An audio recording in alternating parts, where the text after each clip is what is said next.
Good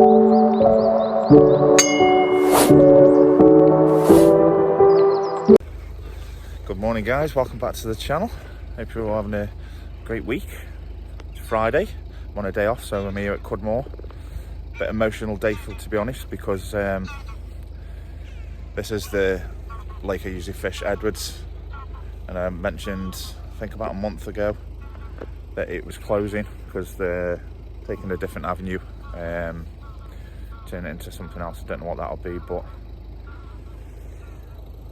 today's the last day I can fish it because Sunday the work starts, so this will be my last time fishing Edwards Lake.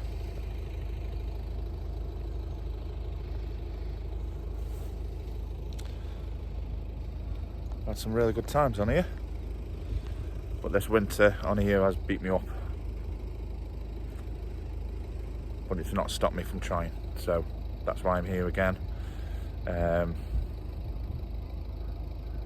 Last day before it closes, so we'll give it a go. Now I do know they have said they have removed I think about 30 fish from here already, but there are still hundreds of carp in here, so I'm not worried about them 30 being taken out. Look who's coming to visit. Well, as you can see, the lake is deadly still, so I haven't seen any movement. I've only been here a couple of minutes so far, so I have taken a quick look down the bottom end first, parked up and looked up and couldn't see anything. But I have been told when they remove them 30 fish, this is where they were removed from. I might be stupid in thinking the fish are going to be up this end, because obviously in winter you sort of try closing it together. But this also is the shallowest end of the pool, so as we know, the misconception about being in the deepest end, which would be down there, which is around about 9 foot deep, has been proved to be wrong. So what we're going to do is I'm going to take a few minutes just to see if I can spot any movement. If not, I think I will pitch up here for now, and then we will move wherever the fish are.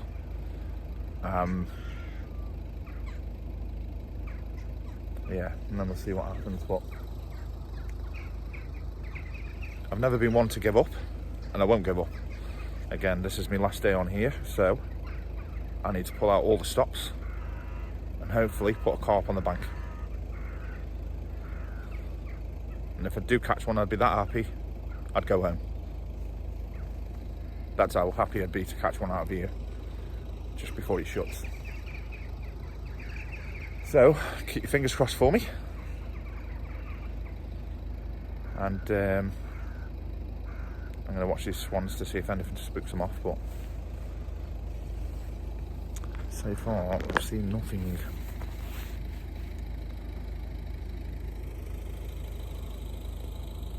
Like I said, it is deadly still, so if we see any movement it'll be quite easy to notice where it's come from.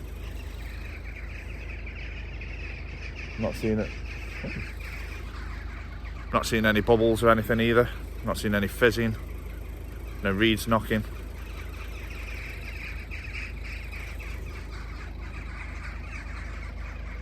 Having some fun. Spot any carp, give me a shout. So yeah, I think what we planned for today is then I'm going to have one rod on a stiff hinge rig, popped up by about that much. That will probably be on a pop-off of my choice, either cut down or whittled down and then topped off with maggots. And I think the other rod I might just put on maggot clip with just maggots on. We'll give that a go to start with. That can be a starting point. And then we can adapt to whatever we need to when we need to. But yeah, it's deadly still, so I'm hoping I see some kind of movement. So it's pretty shallow here as well. I think it's anywhere between 3 and 4 foot across where all the reeds and everything are. And then as you come a bit further down here, I think you're looking at about 4 to 5 foot. So yeah, hopefully we can get to see something. And I'm going to get set up. I'm going to go grab my breakfast, and then I'll come back to you and give you an update. Okay, we are set up and ready. Cheeky little boat action today. So what I've done, I put the right hand rod that's on a stiff hinge rig, popped up about that much off the bottom. That has got a, let's have a look what that is.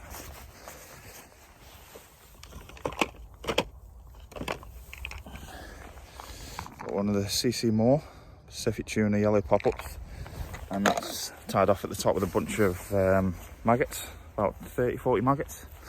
And then in the bait boat, just get him out of the water. Fucking little bait boat this is, you know.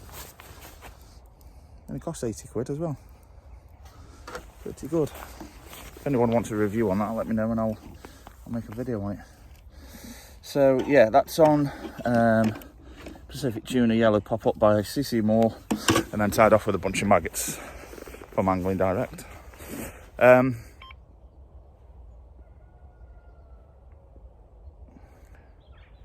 Just saying that, we've just had a little beep on the left-hand rod. The left-hand rod is just on a single bright orange pop-up, and that's by Mainline, the High Visual Tutti Frutti. It's only a little tiny one as well. I don't know if you can see that. See it? Does it not say the size on here? Oh. Double strength. No, it doesn't actually say the size, but they are tiny. And then in the bait boat on both, when I've shipped them out, I put no more than probably 50-60 maggots and just a little dash of some pallets. Both of them have got a little PVA mesh bag on that's attached to the hook, with some pallets in as well. And then what I've done, I love this stuff here. It's by Sonar Baits. It's the haze. This one's the bloodworm. Brilliant stuff. Very attractive, smells nice as well, and puts a nice little cloud in wherever you drop your bait. So I put them on both the PVA bags and shipped them out. So to show you where I've got them, I've got the first one there, it's got a little bay, and then the second one is there, again it's got a little bay. So what I'll do is, my breakfast is getting a bit cold, so I'll go eat my breakfast and then I'll walk around there to show you exactly where I've put them, and hopefully, fingers crossed, speak to you in a minute. Okay guys, just had my breakfast, so I've got my receiver on me, so let's go show you where I've got the rigs. It's only a short little walk just around this corner.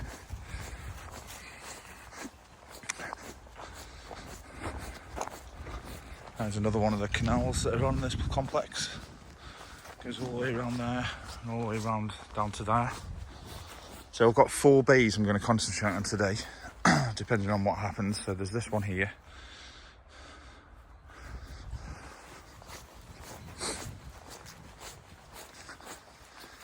There's this one here.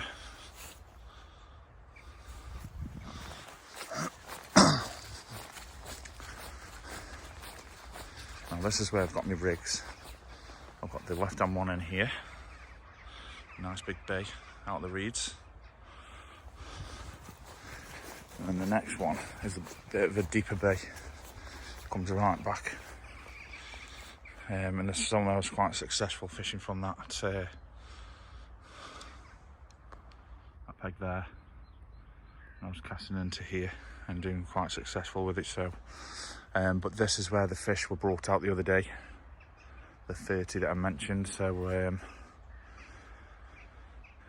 there's a good, to me that's a good indication that maybe they are holding up here, especially if they brought 30 out, you know. So, but I have had a few knocks on both rods so far. The left one went first, which is here. But again, it could be a liner, so I didn't bother striking at that. And the one right hand rod, which is in that bay there, sort of lifted up 2 little notches and dropped back down 2 little notches again. I didn't want to strike, just in case there was a fish there and a foul hooked it. I wanted it to actually, you know, move away. Now, again, I've never fished in the winter, so and bites have been quite hard to come by, for me anyway, so I've got to get used to what the bites are like and if it is a positive bite and when to strike, because I know sometimes people say, well, in the winter months to strike at anything, but I didn't want to really do that. I wanted it to actually move away, so I knew it was hooked. This is another one of the man-made canals as well on the complex. That one goes all the way around there, back down to there. And then there is another canal up there. Now the canal up the top, this canal here, and then this lake here are the ones that are closing down. I think they've already started work on the top one. And then Sunday, they're going to start work on this one. So yeah, I've got to decide what I'm going to do on Sunday, because I am coming up Sunday to fish. But I don't know what lake I'm going to go on yet. So, but yeah, it's a stunning lake. I've got loads of memories in here. Goes all the way down there and widens off as well. And there's a little bay here as well where you can get into. Oh, some movement there.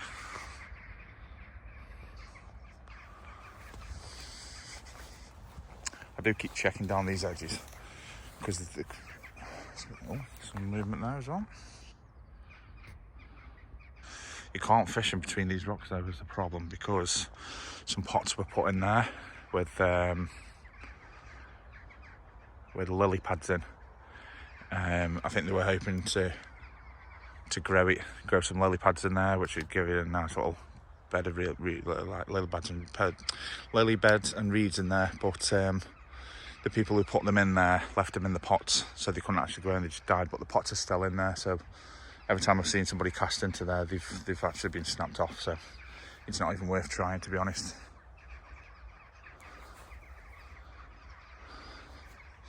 But yeah, keep coming down here because you can probably see how shallow it is this end.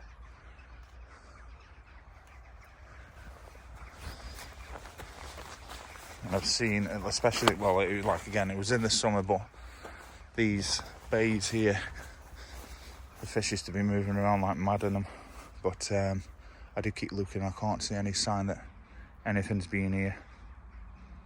So, but yeah, if we see any movement, we'll make a move. Not worried about moving.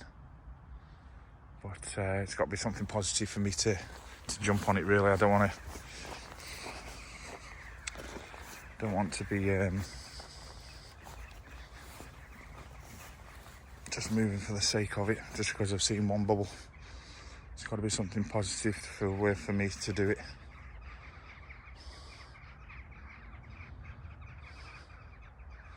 So yeah, going to sit down now, have a cup of tea, sorry, and hopefully I'll have an update for you soon. But so it's been a bit positive so far. We've had a few knocks. We'll see what happens. Okay, that's me done for the day. I didn't give you any updates because nothing's happened. Basically, I've been fishing near this rock here. Been fishing at the far bank, which had a few knocks. That was about it.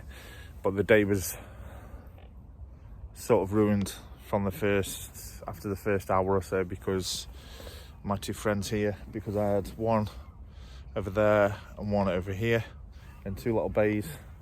About 10 minutes after I dropped them, I had a few knocks, which is good. I was thinking fish are there, brilliant.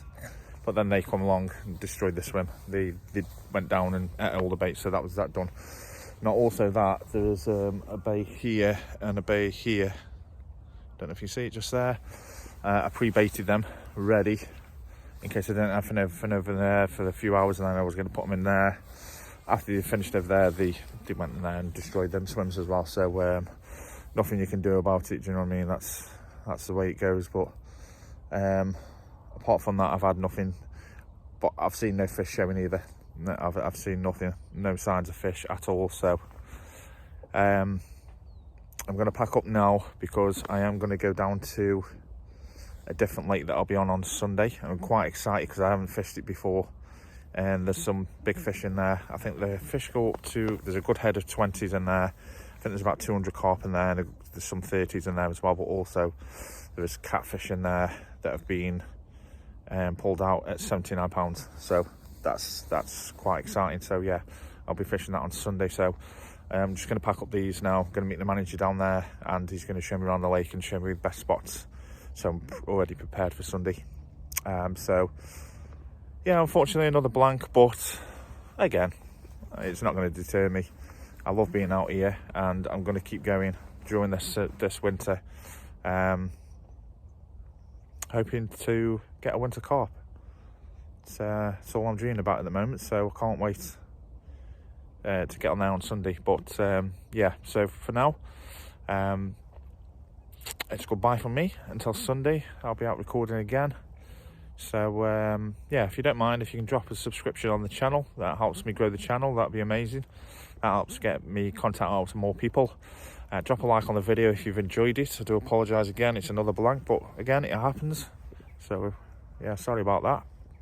And if you can follow all my social media so you can keep up to date with what I'm doing, that's Stoke-on-Trent Carp Angler. That's on Facebook, on TikTok, and on Instagram as well. So yeah, if you can follow all my social medias, that'd be amazing. And also turn on the notifications so you don't miss any uploads in the future. We're on a bit of a roll at the moment. We're on 209 subscribers, which is amazing. So we're going well on the road to 500.